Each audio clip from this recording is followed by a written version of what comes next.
எல்லாரும் வணக்கம். தமிழ்நாட்டு அரசியலே ஒரு மறுக்க முடியாத தவிர்க்க முடியாத ஒரு மாபெரும் சக்தியாக மாறிட்டு வருது தமிழக வெற்றிக்கழகம் தளபதி விஜய் அவர்கள். அவரை பத்தி பேசாம இன்னைக்கு அரசியலே பேச முடியாது அப்படிங்கிற நிலைமை மாறிட்டு. இதை ஒத்துக்கிட்டாலும் இதான் உண்மை. ஸோ அப்படி பட்டு பயங்கரமா அதிவேகமா வளர்ந்தவரே தமிழக வெற்றிக்கழகத்துல யாரு கண்டுபிடிச்சது தெரியல. இப்போ சமீப காலமே பாத்தீங்கன்னா அங்க தமிழக வெற்றிக்கழகத்தில் உள்ள நிர்வாகிகளே பாத்தீங்கன்னா ஒரு ஆரோக்கியமா சில பேர் பண்ற ஒரு தவறுனால ஒரு குளறுபடி ஒரு சர்ச்சை ஒவ்வொரு நாளும் ஒவ்வொரு மாதிரி வந்துட்டு இருக்கு. இது ஏன் தலைமை அனுமதிக்கிறாங்க, இல்ல தலைமைக்கு தெரியாமலே இது நடந்துட்டு இருக்கா, இதுக்கு பின்னாடி வேற ஏதாவது சதிகள் இருக்கா, அதை பத்தி நீங்க வெளியே ஃபுல்லா பார்க்க போறீங்க. அதாவது 2 நாளைக்கு முன்னாடி தான் தூத்துக்குடி மாவட்டத்துல தமிழக வெற்றிக்கழகத்தை சேர்ந்தவங்க 2 பிரிவா பிரிஞ்சு நாதா மாவட்ட செயலர் ஒரு கோசல் ஒரு மோதல், அதை பத்தி நம்ம வீடியோ போட்டிருந்தோம். இன்னைக்கு நியூஸ் சேனல்ல பரபரப்பா ஓடிட்டு நியூஸ் கேட்டீங்கன்னா தர்மபுரி மாவட்டம் தான் தளபதி விஜய் அவர்கள் போட்டியிட போறாரு 2026 சட்டமன்ற தேர்தல அப்படின்னு ஒரு நியூஸ் வந்து பாத்தீங்கன்னா பயங்கரமா பிளாஷ் ஆயிட்டு இருக்கு. இது யாரா சொன்னா அப்படின்னு நம்ம உள்ள வச்சு நோக்கணும்னா, இன்னைக்கு தர்மபுரி மாவட்டத்தில் உள்ள மாவட்ட வழக்கறிஞர் பிரிவு வந்து பாத்தீங்கன்னா ஒரு ஆலோசனை கூட்டம் நடத்திருக்காங்க. அதுல தர்மபுரி மாவட்டத்தை சேர்ந்த மாவட்ட தலைவர் சிவான் சொல்றாங்க. அவரு தான் மைக்கு பிடிச்சி பேசும்போது 2026 சட்டமன்ற தேர்தலில் தளபதி விஜய் அவர்கள் தலைவர் இங்கதான் போட்டியிட போறாரு, நம்ம மாவட்டத்தில் உள்ள 5 தொகுதிகளில் தான் ஒரு தொகுதியில் போட்டியிட போறான்னு சொல்லி அது வெளிப்படையா பேசுறாரு. போதும்னா உடனே நியூஸ் சேனலுக்கு அதை எடுத்து பயங்கரமா பிளாஷ் பண்ணி தர்மபுரி மாவட்டத்தில் போட்டியிட போறான்னு ஒரே வைரல் ஆயிட்டு இருக்கு. இதை பார்த்தோம்னா நம்ம இதை பத்தி பேசணும். அதாவது இதை பார்த்தோம்னா உங்க எல்லாருக்கும் தெரிஞ்சிருக்கும், எல்லாருக்குமே புரியும். அதாவது அரசியலை பார்த்துட்டு இருக்க விமர்சிட்டு இருக்க எல்லாருக்கும் வந்துருப்பாங்க. அது எப்படி, அதாவது தளபதி விஜய் அவர்கள் எந்த ஒரு நியூஸ் ஒரு அப்டேட் கூட அவர் வாயிலாக எக்ஸாத்துல அவர் அறிக்கை விடுறாரு, இல்லைன்னா பேச போறாரு, இல்லைன்னா அதுக்கு அத்தல பொதுச் செயலாளர் இருக்காரு. பொதுச் செயலாளரே நிறைய விஷயங்கள் வந்து பாத்தீங்கன்னா எதுவாக இருந்தாலும் தளபதி விஜய் தலைவர் தான் அறிவிப்பார் சொல்லிட்டு போறாரு.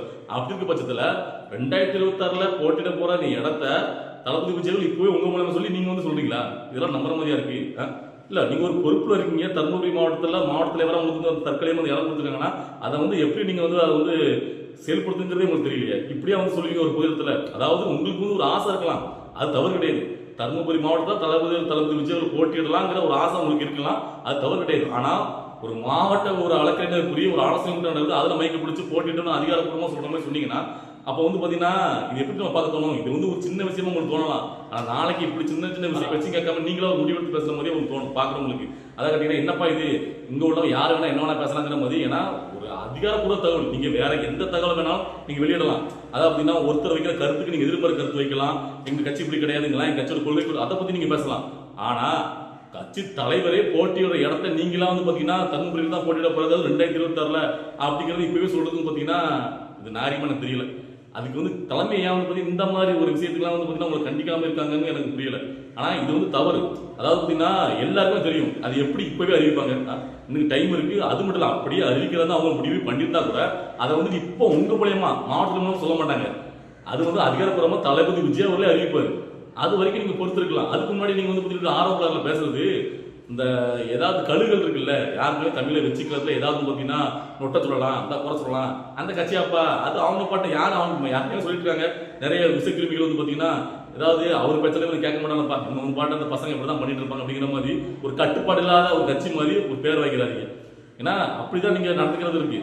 அதாவது பாத்தீங்கன்னா தலைமையே வந்து அறிவிக்கிற முன்னாடி ஊர்வலத்தே தெரியும், மற்றவங்களுக்கே தெரியும் தளபதி விஜய் தான் அதிகாரப்பூர்வமா எதனால அறிவிப்பாரு. ஆனா அதுக்கு முன்னாடி நீங்க வந்து மைக்க பிடிச்சி பாத்தீங்கன்னா தருமபுரி மாவட்டம் தான் தளபதி விஜய் 2026 போட்டியிட போறான்னு சொல்லணும். அந்த நியூஸ் பயங்கர வைரல் ஆகி ஏன் இந்த வந்து சர்ச்சையெல்லாம் உண்டு பண்றதுக்கு நீங்களே ஒரு வாய்ப்பா இருக்கீங்க. அதாவது எதிரிகள் நிறைய சர்ச்சைகள் உண்டு பண்ணலாம், அதெல்லாம் பார்த்துக்கலாம், சமாளிச்சுக்கலாம், என்ன பேசலாம், கருத்து எல்லாம் பதில் கொடுக்கலாம். ஆனா உள்ள கட்சியில உள்ள நிர்வாகிகளே இப்படி வந்து பாத்தீங்கன்னா அவங்களுக்கு ஒரு தூவம் போடுற மாதிரி ஒரு வாய்ப்பை ஏற்படுத்தி கொடுக்குறதா ஏன்னு எனக்கு புரியல. ஸோ இதை பார்த்தோம்னா இதை பத்தி நான் பேசணும்னு நினைச்சேன்.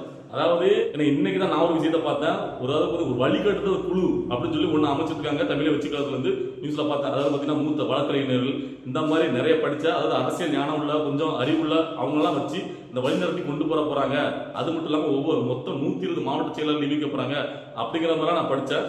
ஸோ இதெல்லாம் பார்க்கும்போது நல்லா இருந்துச்சு. இப்படிலாம் ஏன் வந்து வைக்கணும் அப்படின்னா உங்களை மாதிரி ஆட்களை வந்து பார்த்தீங்கன்னா இப்படி தன்னந்தனியா எதுவும் பேசக்கூடாது, அதிகாரம் இல்லாத ஒரு கருத்தை நீங்க இப்படி பொது வெளியில பேசும்போது அப்ப அது எந்த மாதிரி திருச்சி போக முடியும்? நீங்க யாருக்குமே பாத்தீங்கன்னா வெளியில உள்ள கழுகுகள் கூட்டம்லாம் எப்ப எதை வந்து பாத்தீங்கன்னா வச்சு ஒரு பிரச்சனை கொண்டு போனலாம் தமிழை வச்சுக்கிறதுல எதை வச்சு ட்ரோல் பண்ணலாம் அப்படின்னு நினைச்சிட்டு இருக்கும்போது நீங்க அதுக்கு எடுத்துக்காட்டா ஒரு ஆரோக்கியமா பேசுறதை பார்க்கும்போது நல்லது கிடையாது.